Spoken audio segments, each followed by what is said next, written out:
Dzina la Tate ndi la Mwana ndi la Mzimu Woyera. Amen. Pali mawu awiri amphamvu amene Ambuye Yesu afuna lero tikamayenda tsiku ndi tsiku, lero tikamayenda nthawi yonseyi tabwereze m'moyo mwathu. Iwe unditsate. Mawu amene akumuuza Levi, mawu amene inde akumuuza Mateyo, ndi mawu amene akufuna inu ndi ine tsiku ndi tsiku tiziyamva kuyankhulidwa m'moyo mwathu. Tikuntsata bwanji Ambuye kapena tikutsatira ndani? Ndikulandireni itu abale ndi alongo pano pa tiyankhuleni Ambuye. Lero ndi loweruka pa 18 January chaka cha 2025. Ndi loweruka la Mulungu woyamba wa nyengo ya pachaka, ndipo mawu athu oyamba achokera mkalata ya Aheberi mutu wa 4 ndime ya 12 kulekeza 16. Amene akutiwerengera mawu oyamba ndi a Archangel Mastala Administrator kuchokera ku St. Teresa of Child Jesus Chisitu Parish mu Archdiocese ya Blantyre. Ndipo salimo yathu tikutenga salimo namba 19. Mawu amene ndalankhula nanu ndiwo amapatsa mzimu wa Mulungu ndiponso moyo. Nthawi zonse pamene timvetsera mawu a Mulungu, mawu a Mulungu amapanga revive our souls, revamp our doings. Tizakonda mawu a Mulungu kuti azitsitsimutsa moyo wathu. Mawu amuthenga pabwino ndi monga adalembera Marko Woyera mutu wa 2 ndime ya 13 kulekeza 17. Amene akutiwerengera mawu amthenga wabwino komanso kutigawira mawu ndi Reverend Father Francis Damaseke kuchokera ku Episcopal Conference of Malawi ECM. Tiyeniso abale ndi alongo tisinkhesinkhe limodzi. Mawu oyamba. Mawu ankalata kwa Aheberi. Abale paja mawu a Mulungu ndi amoyo ndi ogwira ntchito mwamphamvu, ndi akuthwa koposa lupanga lakuthwa konsekonse. Amabaya mpaka molumikizirana mwa moyo ndi mzimu, ndiponso molumikizirana mfundo ndi mafuta am'mafupa.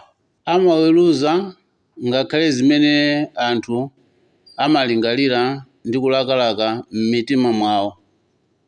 Pamaso pa Mulungu palibe kanthu kobisika.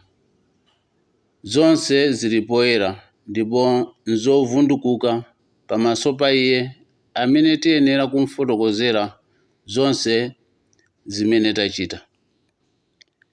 Tiyeni tsono tigwiritse chikhulupiriro chimene timavomereza, pakuti tili naye mkulu wa nsembe wopambana, amene adapita mpaka kukafika kumwamba kwenikweni kwa Mulungu.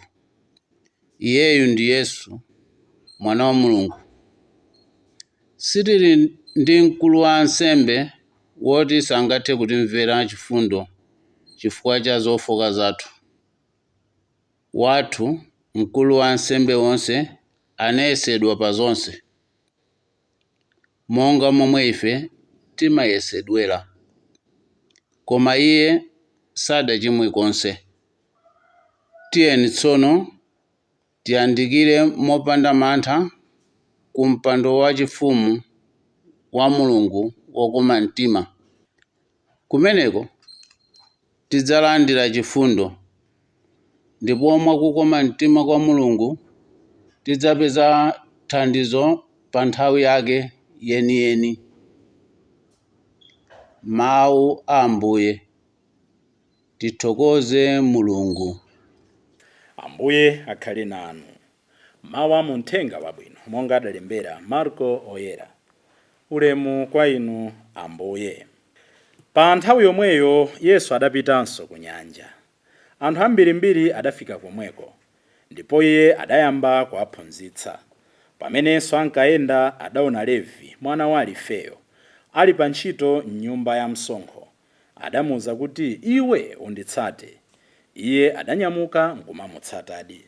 Tsono pamene ankadya m'nyumba mwa Leviyo, panali anthu ambiri okhometsa msonkho ndi anthu ochimwa odzadya naye Yesuyo ndi ophunzira ake.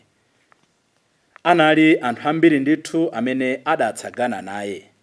Pamene aphunzitsa malamulo a gulu la Afarisi adaona kuti Yesu akudya ndi anthu ochimwa ndiponso ndi anthu okhometsa msonkho, adafunsa ophunzira ake kuti bwanji akudya pamodzi ndi okhometsa msonkho ndiponso anthu ochimwa. Yesu atamva zimenezo adawayankha kuti anthu amene ali bwino sasowa sing'angayi, koma amene akudwala. Inetu ndidabwera kudzayitana osati anthu olungama, koma anthu ochimwa. Mthenga wa Ambuye. Ulemu kwa inu Ambuye Yesu Khristu. Kodi kuyitanidwa kwa Levi m'moyo mwathu lero kutanthauza chani? Levitu poyamba tidziwe kuti he was a rich man. Anali munthu ochita bwino, anali munthu okhometsa msonkho. Tikawerenga m'Chingereza kuti he was at his office, apa kuti anali mu nyumba yake ya msonkho. Anali ndithu abwana, but an outcast. Anali munthu amene amasalidwa kuti ndi ochimwa. So Zacchaeus, bwana, koma anali ndi vuto la msinkhu. Chimodzimodzi Naamani, msilikali amene amakondedwa, amene amati akamenya nkhondo amapambana, koma anali ndi khate. Naaman was rich, but he had leprosy. Inu ndine tili nawo mabati athu, tili nazo zathu ma gray areas. Tisathamangire kusirira moyo wa ena, moyo wa banja ilo, moyo wa nsembe yawo, moyo wa ndale yawo. Sitidziwa kuti behind their life kuli bati otani. Tidzasirira zinthu osadziwa kuti bati wawo sakuwagonetsa tulo, osadziwa kuti zinthu zimene zikuadira mtendere ndi chani. Tisanabwere ku maphunziro anayi kuchokera ku moyo wa Levi, pali nkhani imene timafuna tisinkhesinkhe. Kumapetoko kwa mthenga wabwino tamva kuti Levi adakonza phwando nyumba yake. Anthu ena a gulu la Afarisi akuza ophunzira Ambuye Yesu, munthu uyu ndotani akudya ndi anthu ochimwa. Tamuonereni. Yesu sanadikirenso kuti anthu aja apange report, akuwayankha Afarisi directly. Anthu amene ali pabwino sasowa sing'anga. Ine ndidabwera chifukwa cha anthu ochimwa. Chimene tifuna tisinkhesinkhe pamene pandi chani? Tephunziro lathu loyamba kunena kuti nthawi zina mabodza kuononga ma communities, migawiko, mipatuko imabwera chifukwa choyankhula zinthu indirect.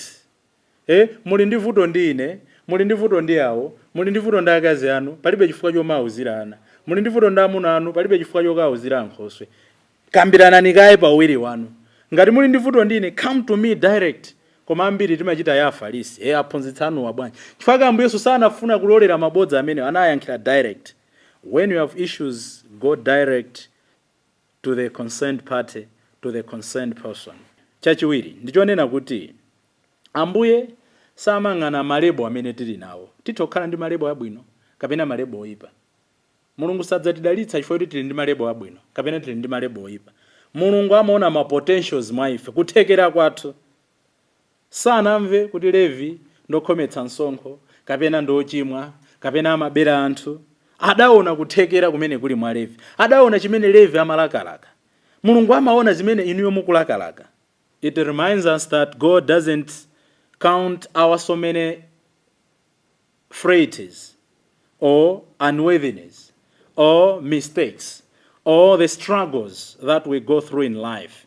Mulungu amaona kuti awawa atha kunditumikira nchifukwa chake. Tsono Mulungu akatitana tisamazengereze ngati Levi uja. Akanena kuti iwe mwana wanga, kakuitana kumene kuti kumva tili pa matenda, kakuitana kumene kuti kumva tili pamwamba pa phiri, kaya anthu atatitsira matope, tizivomera kuti Ambuye ndamva kuitana kwanu, ndilipo, nditumeni.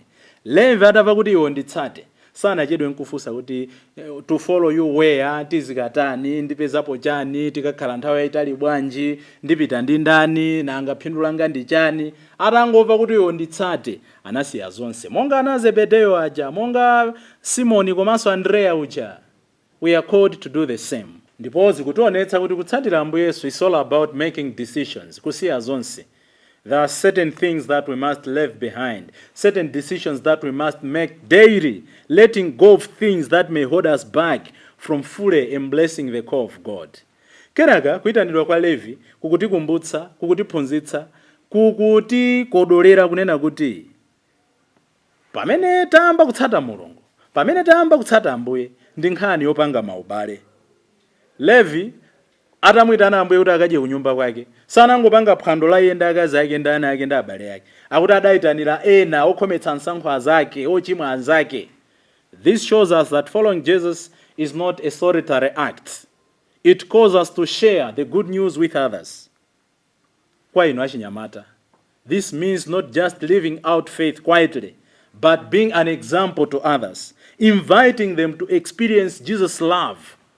Kuti tikamva kuyitana kwa Mulungu, tiyitanirepo ena, tidyere limodzi zabwino zimene Mulungu akutiyitanira.